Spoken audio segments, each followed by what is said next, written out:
ប្រគុណម្ចាស់គ្រប់ព្រះអង្គលោកយីលោកតាអស់លោកអ្នកនាងកញ្ញាទាំងឡាយកំពុងទេសនានៅទស្សនវិជ្ជានៃពិធីបុណ្យសម្ពុតឆ្លងសង្ឃនិវេសវត្តសេរីតមើលនៅឃុំយាបិនស្រុកតណ្ដេខេត្តសុត្រាំងដែលបានចាត់តាំងឡើងនាថ្ងៃទី12-13ខែធ្នូឆ្នាំ2012ត្រូវនៅថ្ងៃ14-15រោចខែកដិកចត្វាស័កពិធីបុណ្យនេះបានប្រព្រឹត្តឡើងក្នុងភាពមហោឡារិកដោយមានការនិមន្តនិងអញ្ជើញមកចូលរួមរបស់ព្រះសង្ឃពុទ្ធបរិស័ទជិតឆ្ងាយក្នុងនិងក្រៅខេត្តរាប់សិបពាន់រូបពុទ្ធបរិស័ទជិតឆ្ងាយដែលបានអញ្ជើញមកចូលរួមក្នុងពិធីបុណ្យនេះមានការពេញចិត្តនិងកោតស្ងើចសរសើរយ៉ាងខ្លាំងចំពោះភាពស្កប់ស្កៃរបស់សង្ឃនិវេសនៃវត្តសេរីតមើលក្នុងពេលថ្ងៃក៏ដូចជាពេលយប់ដែរ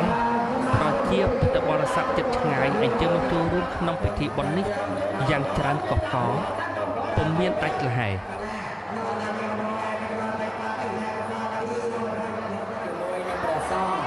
ហើយយើងបានសូមសម្ដែងថ្លែងអំអរគុណដល់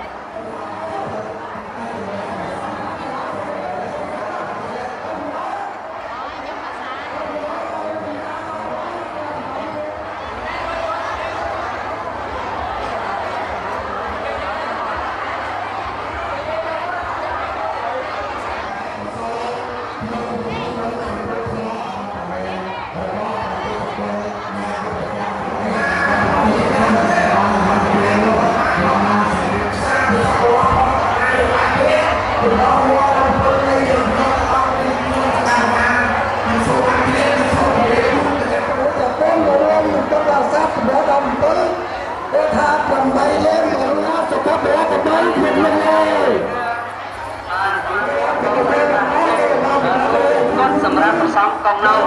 ហើយដូចណាបានមាន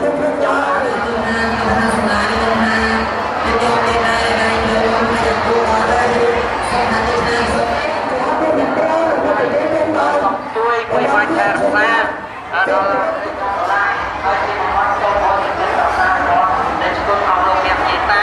ដែលបានអញ្ជើញជំនាញបានមកពីដល់ដល់អ្នកប្រសិទ្ធិខាងណាបានប្រកូលគុំដល់ប្រាថ្នា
អ្នកផងតែស្ងើចសរសើរមិនដាច់ពីមាត់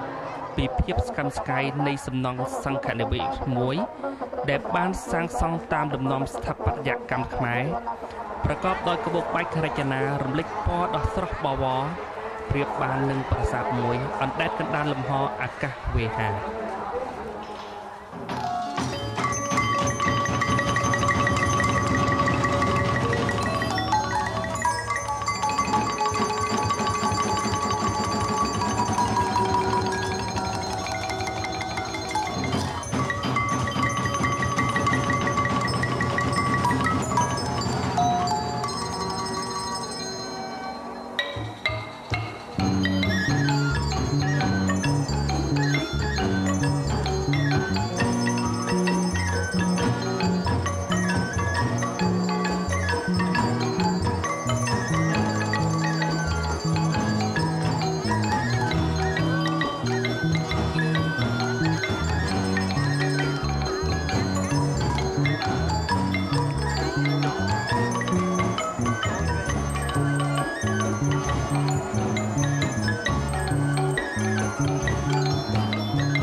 មុនពេលតាមដានទស្សនាជាបន្តនៅទស្សនភាពនៃពិធីបុណ្យសម្ពុតឆ្លងសំណង់សង្ឃនិវេស